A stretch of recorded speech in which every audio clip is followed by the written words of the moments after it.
কোরবানির গোশত আমরা 3 ভাগে মানে বেশিরভাগ আমরা ভাগ করি, ঠিক কিনা বলেন? 3 ভাগে ভাগ করি, কিন্তু 3 ভাগেই ভাগ করতে হবে বিষয়টা এরকম নয়।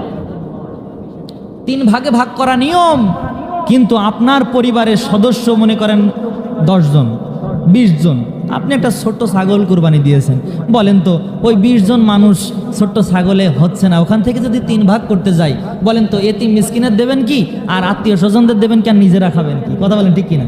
আরে ইসলাম তো সহজ, একটু ভালো করে বোঝেন না। আমরা ভাগ করি কিভাবে? পুরো গ্রামের সবাইকে এক জায়গায় করি, সবার কোরবানির ওই এতিমের ভাগগুলো কি করি? এক জায়গায় করি।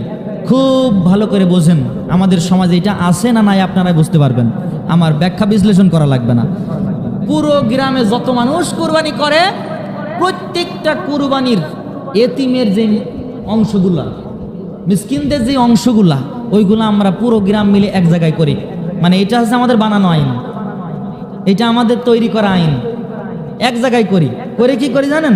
ওইটা যদি শুধু এতিম মিসকিনদের দিই তাও তো হলো, কিন্তু আমরা কি করি? আমরা সব এক জায়গায় করে সুন্দর করে প্যাকেট প্যাকেট করি, ভাগ করি। ভাগ করে যে কোরবানি দিয়েছে তার বাড়িও দিই, যে কোরবানি দেয় নাই তার বাড়িও দিই, এতিমের বাড়িও দিই, বড় লোকের বাড়িও দিই। কথা বলেন ঠিক কিনা? কি আমাদের সমাজে নেই? এরকম নেই?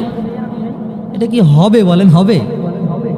আল্লাহর আইন ছাড়া মানুষের মন গড়া আইন দিয়ে কি কোরবানি হবে বলেন? এইভাবে ভাগ করলে হবে।